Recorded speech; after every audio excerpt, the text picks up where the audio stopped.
of people outside. I said, why didn't we get a bigger place? But who knows if this is all going to happen. You know, things are going on that are amazing.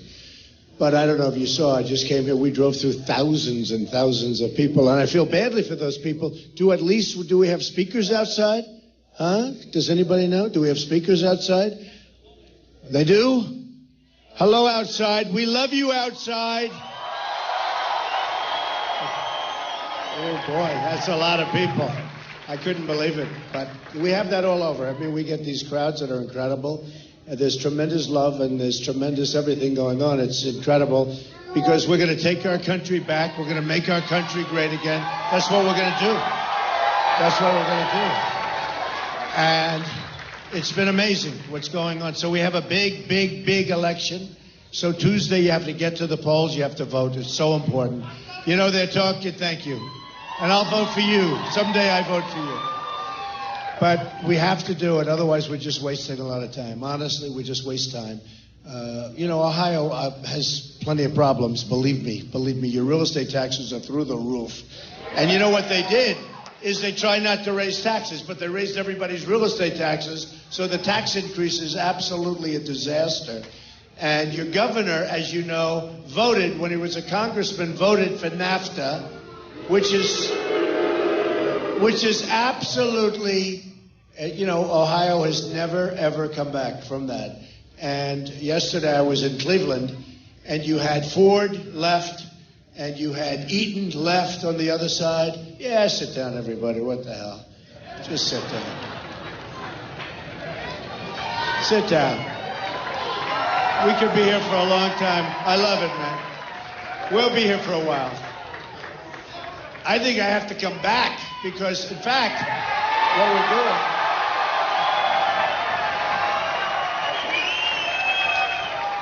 Thank you. Now, I have to come back, take care of some of those people, though. I feel badly. When you have that many people being turned away, well, in one way, it's good, right? Because it means they love you. In another way, it's a little bad. Now, the other candidates do not have this problem. They have empty seats all over the place, okay? They don't have this problem. So Kasich voted, as you know, for NAFTA, and now he wants to vote for Trans-Pacific, which is TPP, which is going to be worse than NAFTA, where all of the things that I've been talking about for years, monetary manipulation, it's what they do with the devaluation makes it impossible for our businesses to compete. All of these countries are going, believe me, China's lurking in the background.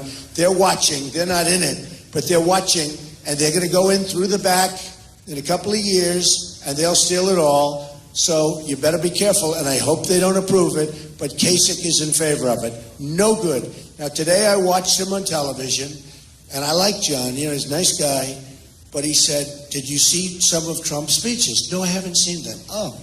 He's the only person in America that hasn't seen him. And so I said, did you see him? No.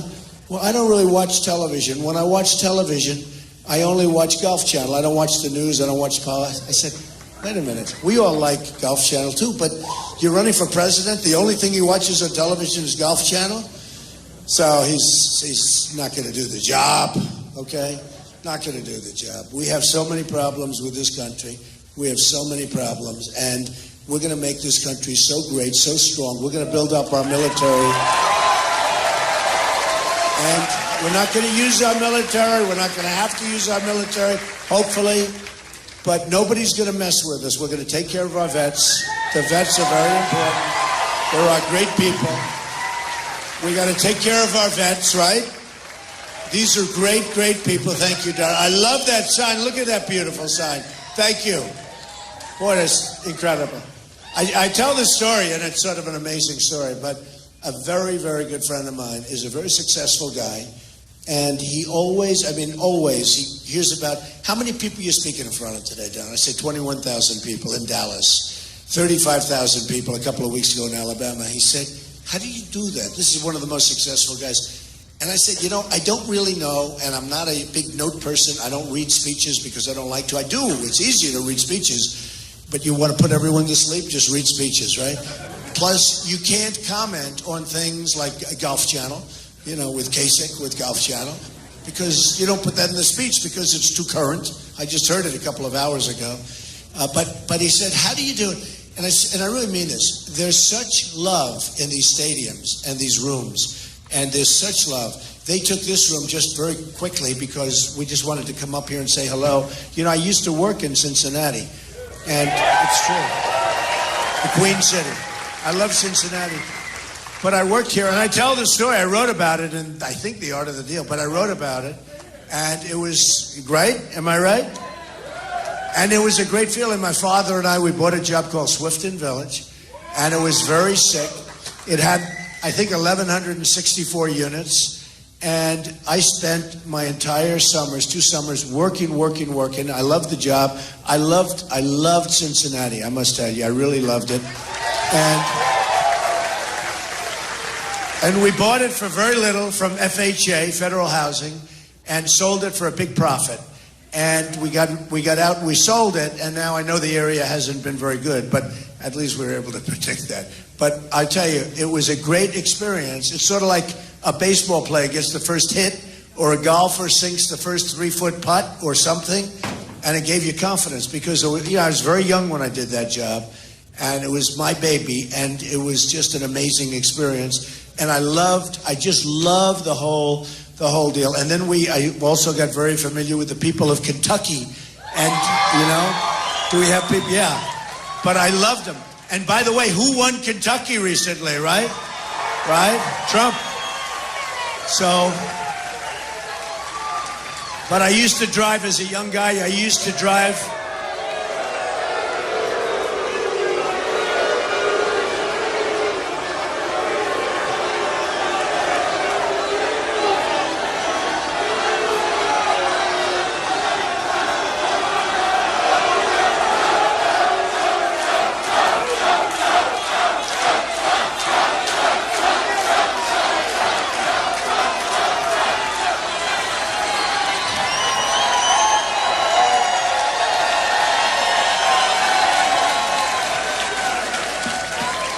Well, it adds excitement, doesn't it, folks?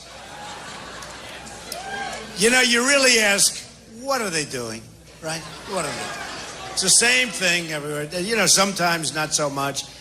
We had one yesterday where we had 7 or 8 incidents where they'd stand up and they'd say, oh, something, and everybody shouts them down. And, it's fine. Honestly, in certain ways, it makes it more exciting, okay, to be honest. It does. Makes it more exciting. We might have a couple of more. Anybody else want to stand up right now? So anyway, it's a shame that we wasted 2 tickets, though. 2 tickets where we have all those great people outside. It's a shame. But I used to drive to Kentucky Friday nights. I'd spend time in Kentucky. True. And I just had a great time there. I mean, I loved Kentucky, and it was so amazing. When I went out and when I did this, I was not supposed to win Kentucky, right? And did I win in a landslide? We won in a landslide. So they must have remembered me in Kentucky when I was young, and they said, we're going to give him our vote, but it was amazing. But Ohio is so important. That Tuesday vote is so important because if we can do that, I think we're going to do great in Florida. Polls came out in Florida today, which are fantastic. Now, who knows? But who knows? I mean, I think we're going to do very well. Look, they have an absentee senator. He's absentee, totally. He's got one of the worst voting records in the last 25 years in the Senate. He doesn't vote. They put him in. He's a young guy. They put him in, and he goes out. You know who I'm talking about, right? Who am I talking about? Little Marco. Marco. But he got a little nasty with me for a while, but that's okay. He got nasty. They all get nasty, and then you end up winning, and you just forget about him. We got nasty with him, too. In the last debate, my daughter and my wife, they said, just let them say whatever they want. Let them all say whatever they want. Act presidential. I said, I can't do that. When they come at you, you have to go back. Don't we agree? I mean, what are you going to do, stand there? You can't do it. You have to hit them back. And you hit them hard enough, all of a sudden they collapse. Think of it. Every person, we started off with 17. Now we're down to a few, and I'm certainly a couple are getting out very soon. but including the governor here didn't win one state yet. And he's not allowed. He didn't qualify. I don't know. Is this a big story? It doesn't seem to be a big story. I don't understand it. He didn't qualify in Pennsylvania.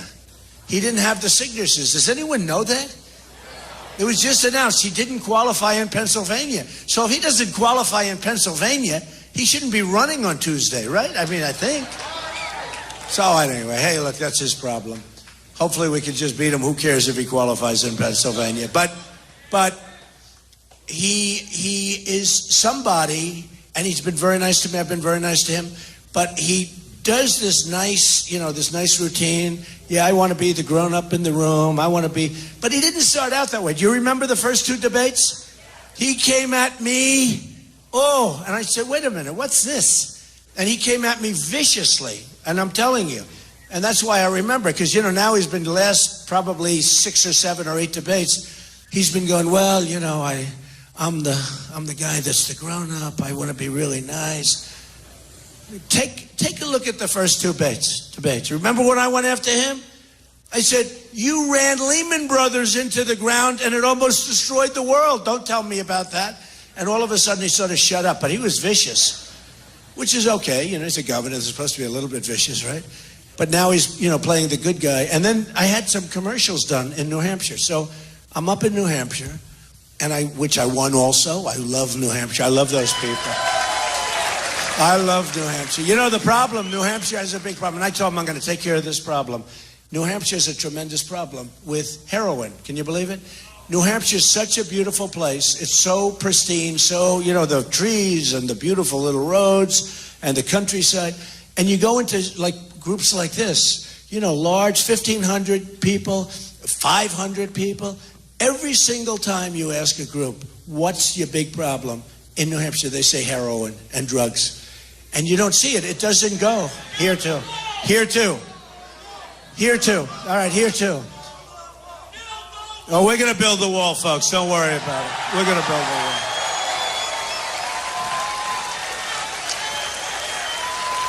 Think of it. We get the drugs, they get the money. Not a good deal, right? Not a good deal. No, we're going to build a wall, and Mexico's going to pay for the wall. It's very simple. Look, here's the story. Here's the story. Mexico going to pay $58 billion in trade. That's our imbalance. $58 billion a year. That's our imbalance. People don't know that. And these senators come up, Marco and Lion Ted. You know Lion Ted?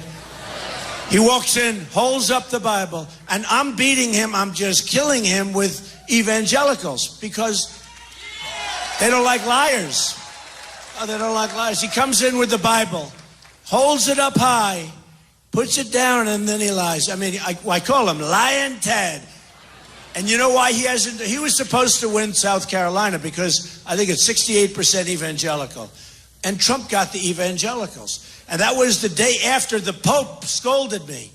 But the Pope was told by Mexico that Trump wants to stop the border, and the Pope didn't like that.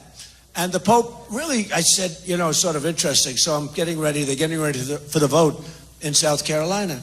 And my people come up, Mr. Trump, we have a problem. This is the day before the vote.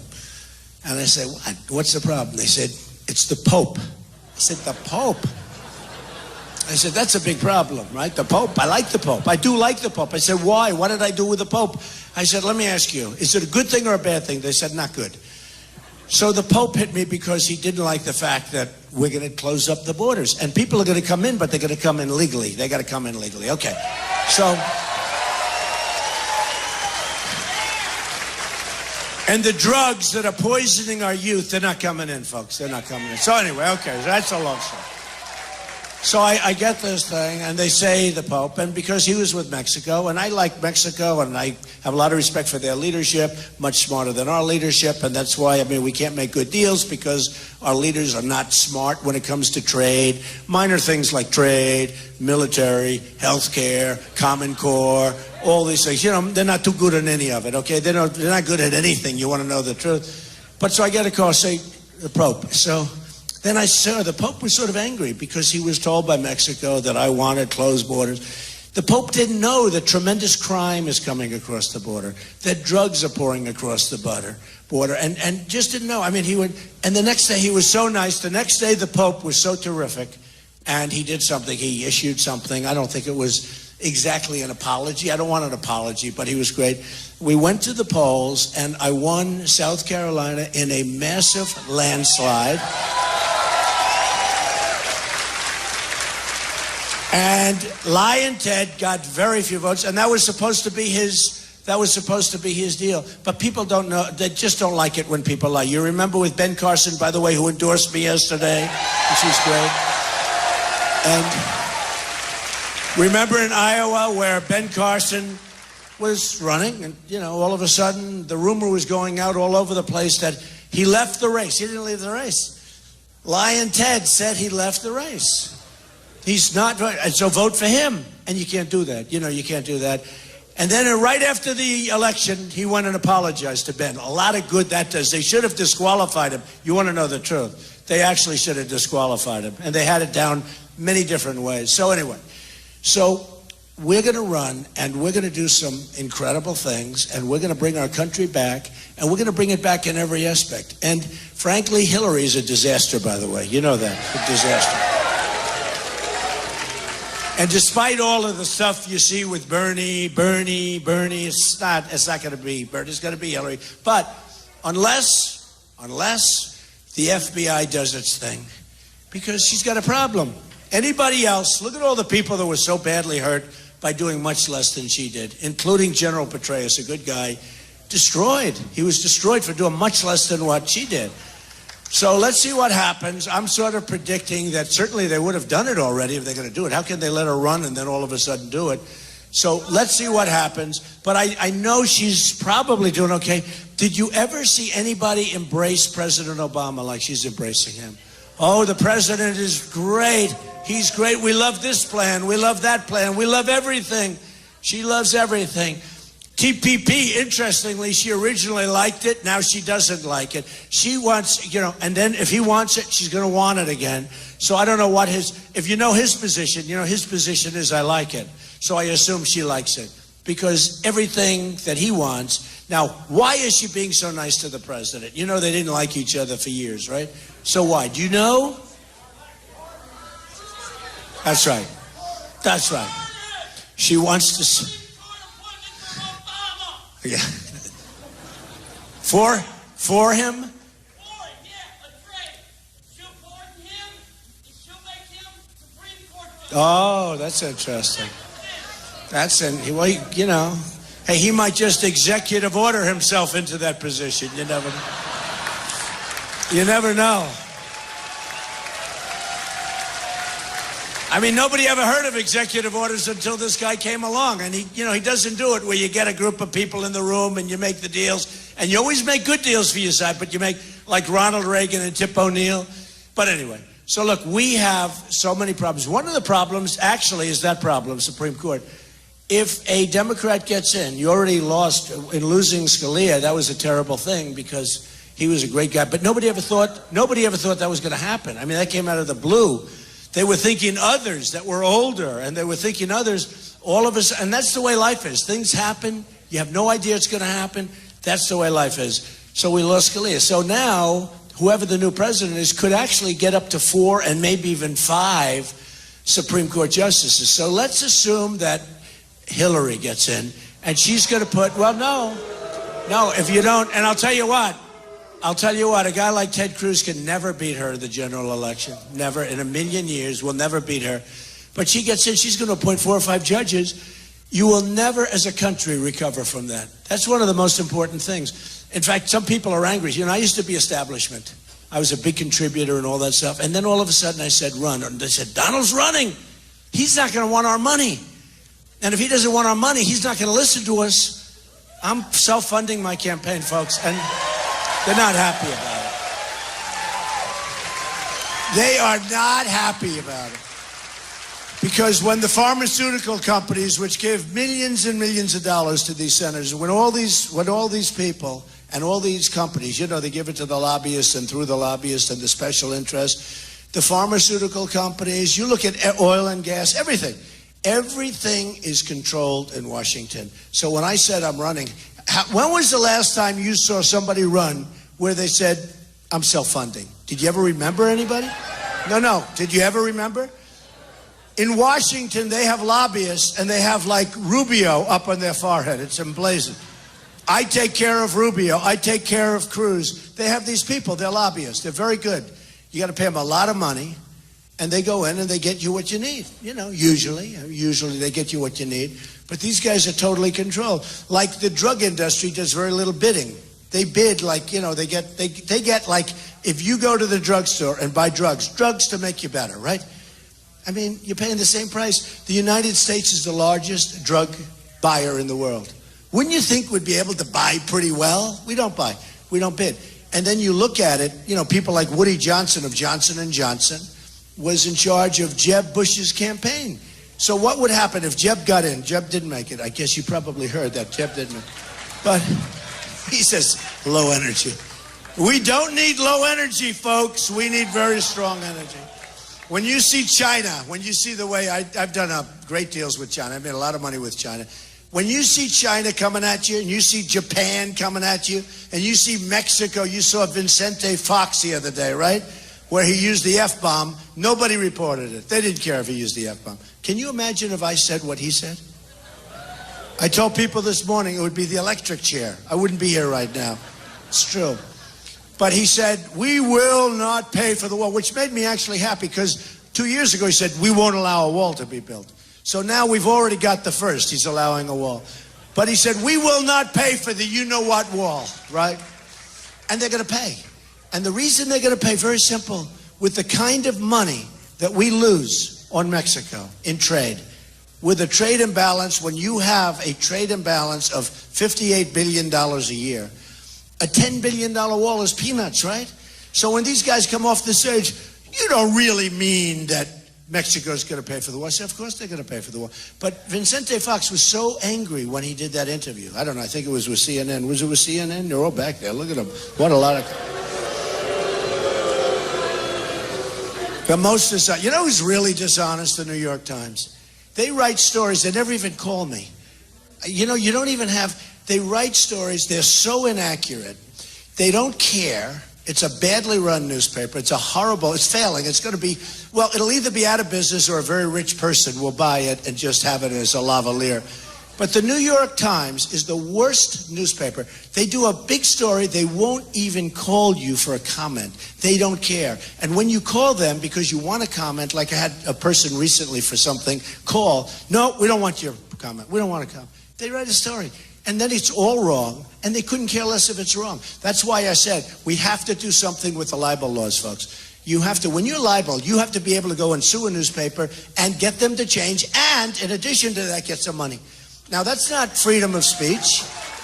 That's not to change. All we want is for them to be honest. But when you have a dishonest newspaper like the New York Times, you have to be able to sue them. You have to be able to do it because the level of dishonesty, and that's why I talk about so many of them, but the level of dishonesty of the press is beyond belief. Far greater than you would ever think. Believe me, because you don't see it as much. I see it. I see it. They do stories that are so bad, that are so wrong, and knowingly wrong. They do it for headlines. They do it for whatever. And they're all having a hard time. You know, they're losing money. But a lot of them are losing money because people have given up on them. Like, for instance, I go around, and whenever I talk about the media, the place always stands up and boos the hell out of the media. They're less popular than politicians, which is pretty amazing when you think of it. So this forum is really cool. I haven't done this in a while. I love doing this. I love this forum.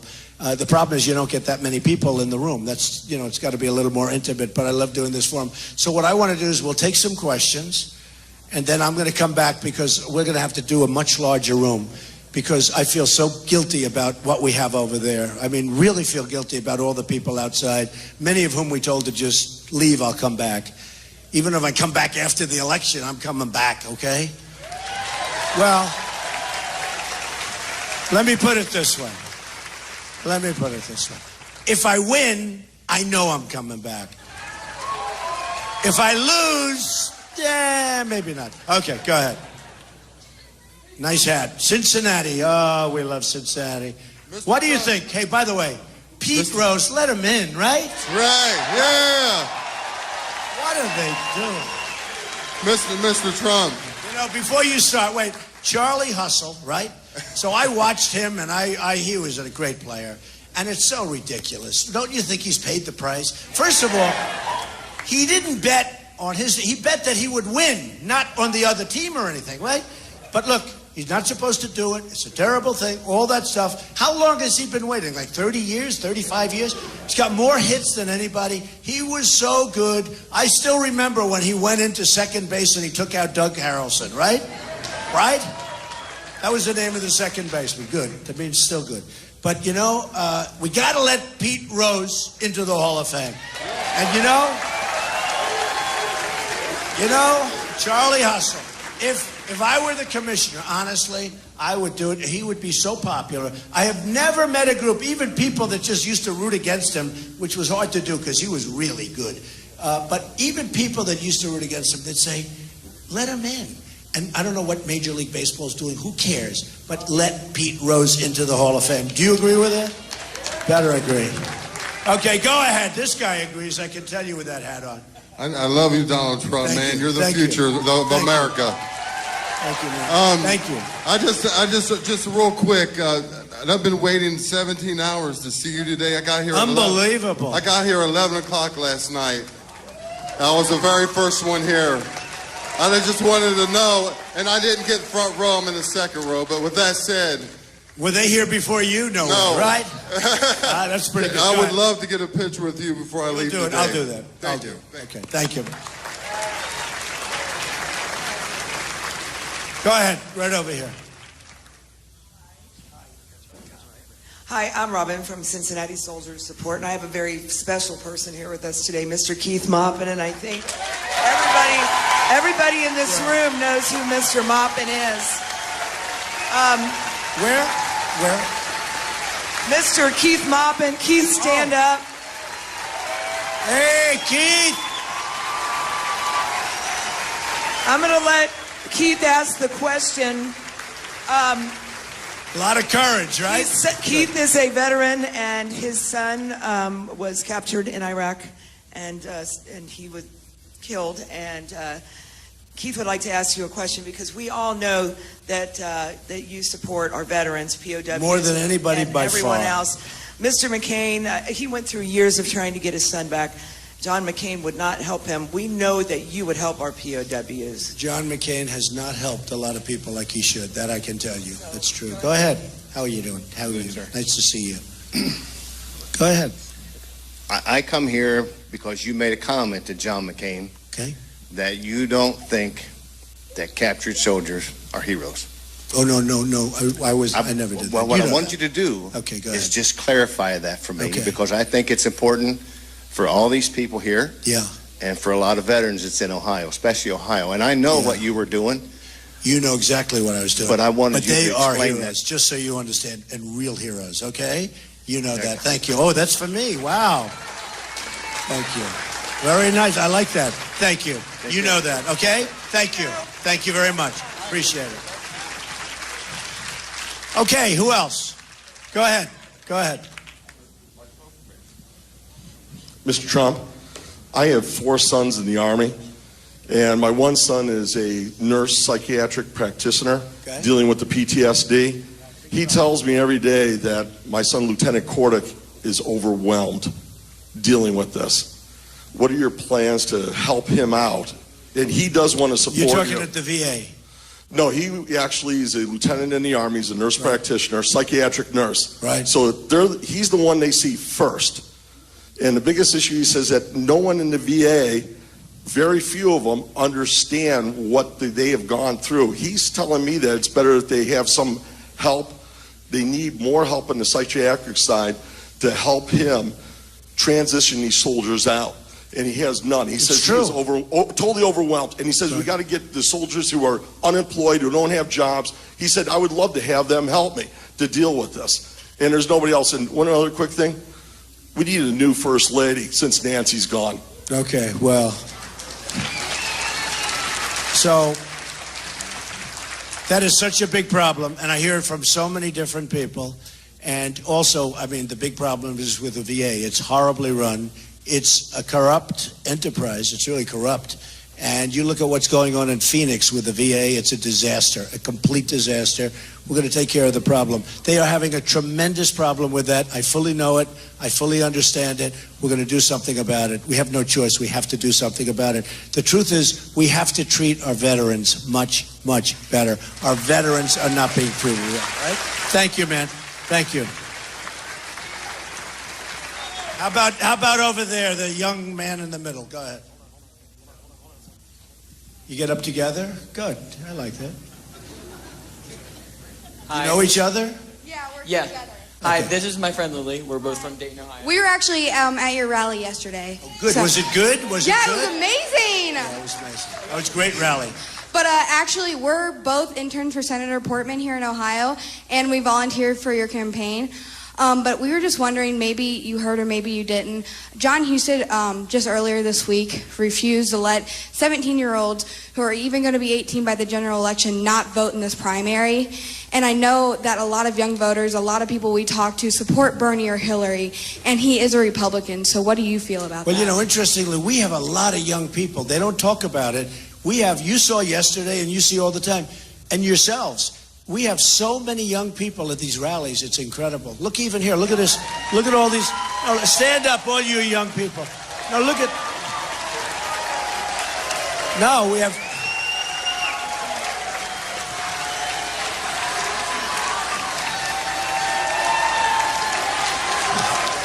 I would bet you, and you know, I would seriously think we have as many young people, at least as Bernie. We have so many young people at our rallies. And it actually surprises me to a large extent. So you're talking about the 17. You're voting for Trump, right?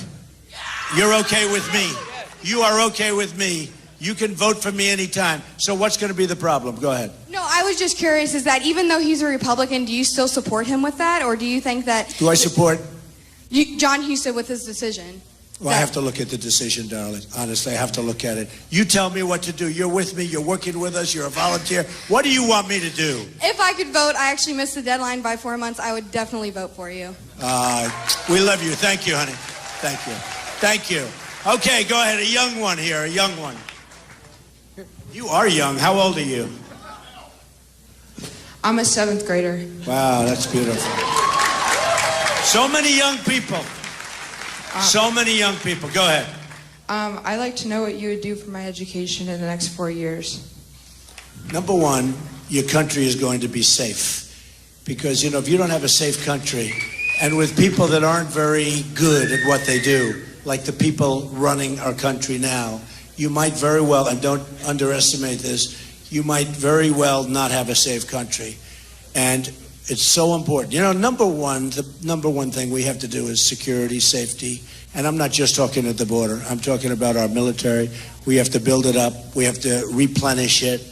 You know, a friend of mine has a son who he served 3 terms over in Iraq, 3 tours. And he comes home and I see him. And his biggest complaint is that the enemy has better equipment than us, and it's our equipment. So we give the equipment to people that we think are working with us. You know, the old story's been going on for years.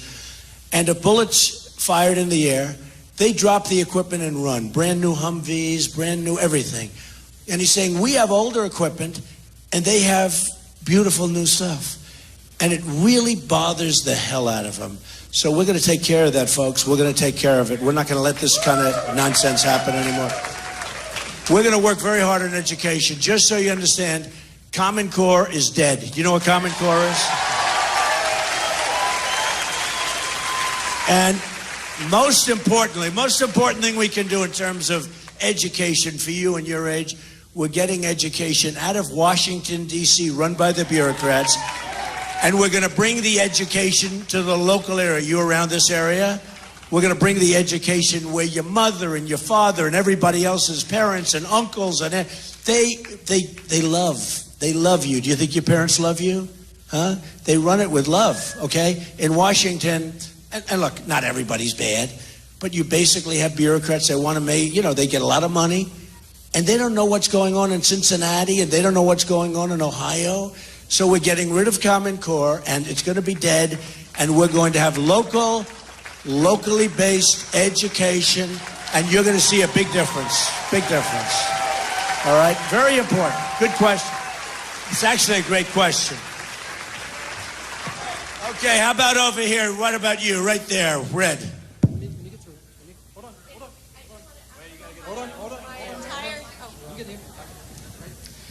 I'm from Ohio. My name is Misty, and my entire family is from Kentucky. They were all very happy to vote for you in the Kentucky primary. Thank you. It is so refreshing to have a presidential candidate that is not bought and paid for, That who is is self-funding. That is. And I 100% believe in you that you will make America great again. Thank you so much. That's better than a question. I love it. We'll take care, okay? Thank you. Thank your whole family. No, that was such a great thing that happened in Kentucky. Because in theory, people would say, well, how does Trump, a couple of people said, how did Trump win Kentucky? And we didn't even win it. We won it in a major, major landslide. And I love Kentucky. I'll never forget it. Okay, go ahead, darling. Right here. Right here. I love this every once in a while, Hi, I am Evelyn Stalevich. Mr. Trump, I don't have a question for you. I'm really glad to hear the other questions. But I just wanted to tell you that I am so happy that you are running for the next president of our country. Where are you from with that beautiful accent? I am from Managua, Nicaragua, Central America. Telling you. Yes. The Hispanics. Yes. We're going to do so well with the Hispanics. Yeah. People know. But I wanted to say also, I want to thank you for what you are doing in our country. You are giving our country the opportunity to dream, to hope that there is hope in America, that we have a Christian nation, and that we are a country of laws, and that we are a sovereign nation. And I want to give you thanks. God bless you. Thank you, darling. That was so nice. Wow. Thank you, darling. That was so nice. That was, come here. Get over here. That was so nice. Come here.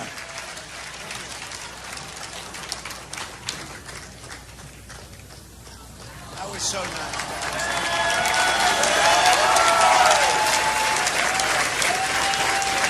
Thank you very much. And you are so handsome. I love your blue eyes. Thank you very much. That's so nice. Thank you. Okay, who has a good question? Who has a good one? Let's go. Let's go. We got to go here. Go ahead, the big, strong guy here. Right here. I'm coming. Everybody lean me in. Go ahead. Just got out of football practice. Hi, I'm Zach. I'm from Kentucky. I have one question. What day in office will you put Hillary in prison?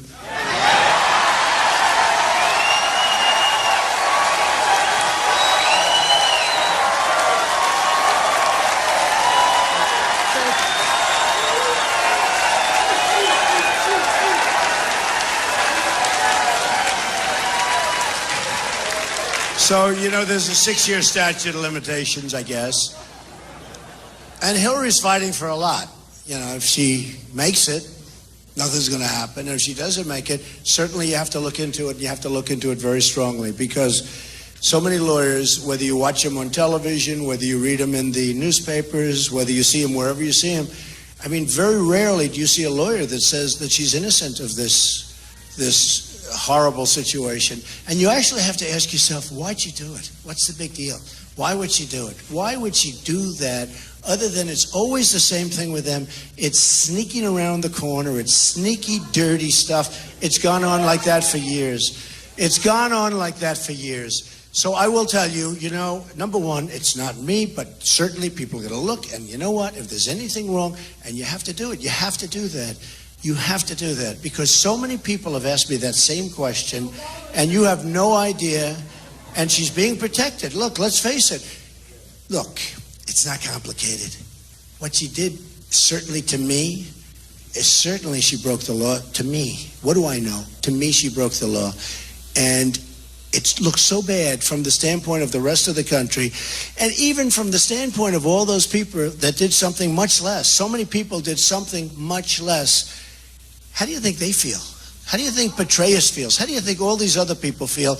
And here she is. She's got a clear path to running for president. But you know what? The first thing I have to do with Hillary is beat her. The next thing we'll do is we'll look into that. Okay? We'll beat her. We'll beat her. And you know, it's interesting.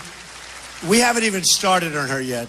I got to finish off we have to finish off the deck. We have to finish off the deck.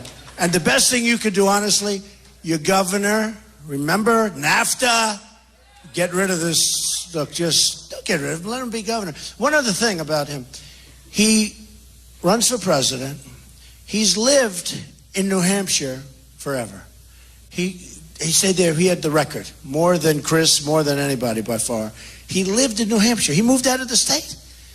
And he said he was going to win New Hampshire. He did poorly there. He then moved to, south, didn't he? I mean, I think he went to South Carolina. And then he moved to Michigan. Now, he said, I thought, and I must be mistaken, but he said that he's going to win Michigan. And he's going to win it easily. I won it in a landslide. But he said he's going to win Michigan. He's going to win it easily. So he went to South Carolina, stayed there, lost. Lost in New Hampshire. He went to Michigan, and I thought he said, because it's a neighboring state, I thought he said he would win Michigan, and if he didn't win, he'd give up and let him be your governor. But he moved to Michigan, spent all his time in Michigan, and you know, you people have a lot of problems. Your coal industry is dead. Your steel industry is dying. It's dying badly. He's voting for the wrong things, and the TPP in particular. And, you know, he should be home, be governor. But he moved to that. So now he goes to Michigan. And 2 weeks ago, I won Michigan by a lot, by like a landslide, essentially. Yeah, a landslide. And when I won Michigan, I said, oh, good, that's good. Kasich is going to drop out of Ohio, and that's good. But he didn't drop out. So, you know, I think you got to show him, folks. You can't do that. You can't be an absentee governor. You got to run for governor. You got to be governor. And you know what? If you don't want to do that, you take out. And same thing with Marco Rubio. He runs for the Senate. He never shows up to vote. The guy never shows up to vote. And the people of Florida, you don't think they get it? Take a look at his poll numbers. They really get it. Because what he did to the people of Florida is defraud them. He said, I'm going to run. I'm going to represent you. I'm going to represent you. And about 15 minutes after he got in, he starts running for president. And it's wrong. And by the way, other people running for president, they get to vote a lot more than he does. He never votes. I think he's going to set an all-time record. So let's see what happens. But we got to win in Ohio. If we can win Ohio, we're going to run the table, folks. We're going to run the table. Got to win in Ohio.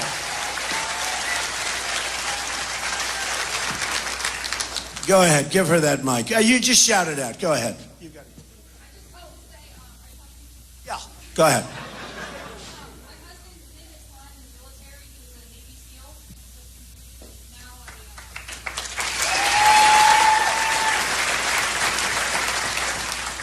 That's great, by the way. That's good. Good.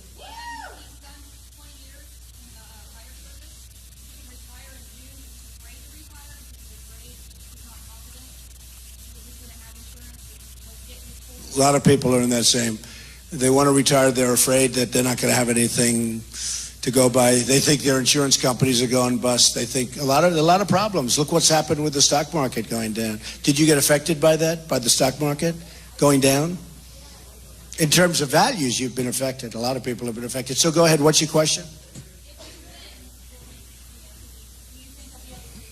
We're going to make this country so strong. We're not going to stand for losing $500 billion a year with China, for losing $58 billion with Mexico, for losing hundreds with Japan. We're going to make our country strong again. You know, our military, okay? Our military, everyone sees our military budget. They don't realize we take care of Germany. Nobody even probably knows that. We take care of Japan. Do you know that if we're attacked, we have a treaty with Japan. If we're attacked, Japan doesn't have to help us. If Japan gets attacked, we're in the Third World War. We have a new war going on, okay? Now, what kind of deals are these? What kind of deals? But we take care of Japan. We take care of South Korea. I love all these countries. I think it's great. Except we owe $19 trillion. Can't do it. We got to be, reasonable. We can't do it. So we're taking care of South Korea. When the maniac next door acts up, We start up those battleships, we start up those aircraft carriers, let's say, and we start up, our planes are flying. We spend millions and millions of dollars. They don't pay us. They pay us very little. In South Korea, and I love South Korea. I have buildings in South Korea. They're great people. We have a border in South Korea. We have 28,000 soldiers. What they pay us is peanuts. What Japan pays us is peanuts. So we protect the world. Saudi Arabia is the greatest of them all. So we protect Saudi Arabia. Until the oil went down, and now they're making half, which is still a lot. But until the oil went down, Saudi Arabia was making $1 billion a day, right? We protect them. We protect them. And we protect them for peanuts. So all of that stuff is going to change, folks. We're going to end up with a strong country again, a powerful country, and we're going to end up with a respected country again. Because we're not respected. We're not respected.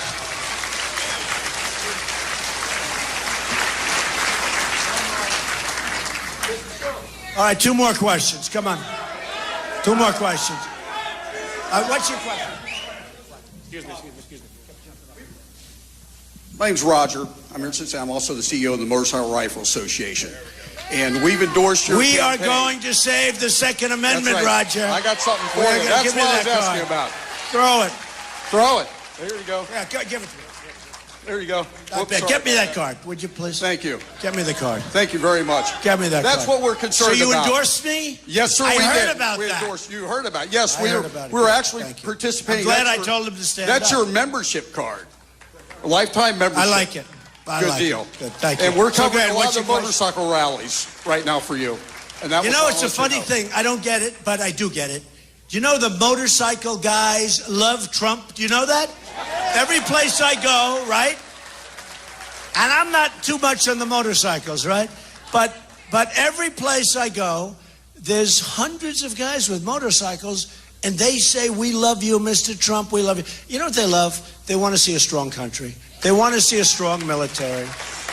They want to see a strong everything. They want infrastructure. They want our highways fixed. I mean, if I'm driving a motorcycle, I don't want to go over potholes, believe me, okay? Not good. But the motorcycle people love Donald Trump. Go ahead, darling. Go ahead. I just want to say, my sister is in South Carolina. She's the top activist for South Carolina. Right. Her name is Michelle Wiles, and she works with Jerry McDonough. Oh, good. Jerry's great. I know Jerry.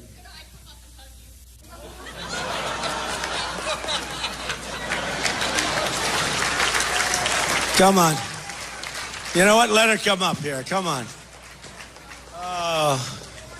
Okay. How about one more? Who's got a good one? Wait, I have to get a hug. I have to get a hug. Come on. Come on. You're great. Say hello. She's fantastic. Thank you, everybody. All right, who's got a good one? Who's got a good one? Maybe I have to go back here, right? How about, who's got a good one? Who's got a nice one? Go ahead, sir. Go ahead, the two of you, right here. Go ahead.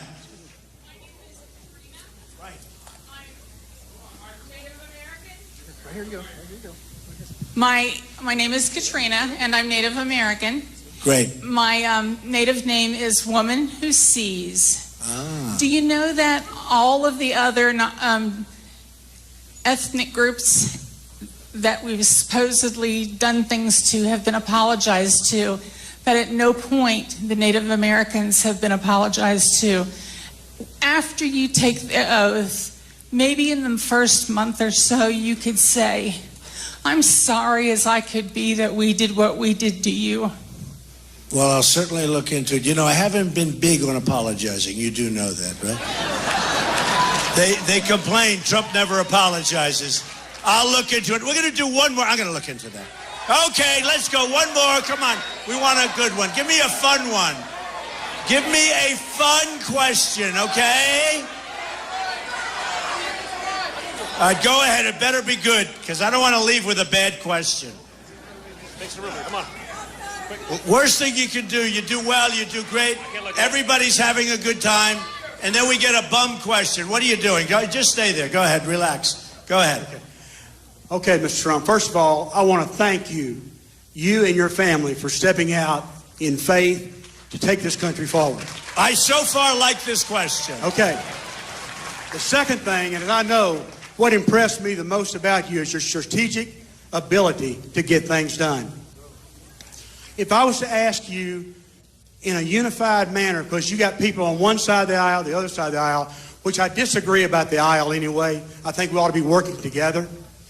But strategically, what could you do, or what do you see yourself doing in your plans to improve and bring leadership and dedication and integrity back to Washington, D.C.? Well, let me just tell you, and it's sort of the kind of question that's very important, not exactly the most exciting question, but you know what it is? You know what it is? Look, you have an ability to lead. You either can lead or you can't lead. And you can learn something about leadership, but basically you're a leader or you're not a leader. I'll get people together. We're going to make great deals. We're going to make conservative deals. We're going to make wonderful deals. We're going to get along with people. We're going to get along with Democrats. We're going to get along with liberals. We're going to make deals. You know, you can't have Obama, just everything he signs an executive order, and then they'll start getting thrown out by the courts at some point, and maybe not, because if the Supreme Court goes the way, I mean, all of these things will be upheld. But look, we need great leadership. We just discussed with this great question, we're going to be leading on education. Get rid of Common Core. We're going to lead on education. We're going to lead on health care. We're going to get rid of Obamacare, repeal and replace. We're going to lead with our military. We're going to lead at the border. We're going to take care of our vets. We're going to do so good. And you know what's so important? We don't win anymore, folks. We don't win anymore. You know, you look at our country. When was the last time you saw victory with our country? We don't have any victory. We have a military, can't beat ISIS, right? Can't beat ISIS. You look at our great generals of the past, they're spinning in the grave. They can't beat ISIS. And we don't fight them. We don't fight to win anymore. We fight to be politically correct. If you're going to have an enemy, you got to win. You got to win. Look at the way I'm doing. I mean, you got to win. You got to take them out. You got to take them out. So look, folks, we're going to start winning again. We're going to be the smart country. Right now, we're not a respected country. We're going down. We're going in the wrong direction. We're going to start winning on health care, on borders, on military. We're going to win so much. You're going to be so happy. You are going to remember this day, and you're going to, more importantly, remember Tuesday when you go to vote. And in 2 years, and 3 years, and 10 years, you're going to say there was a single greatest vote I ever cast. I love you. I love Ohio. I love Ohio, and I love Kentucky. And I hope you go out, and I hope you vote and bring us home a big, beautiful victory on Tuesday.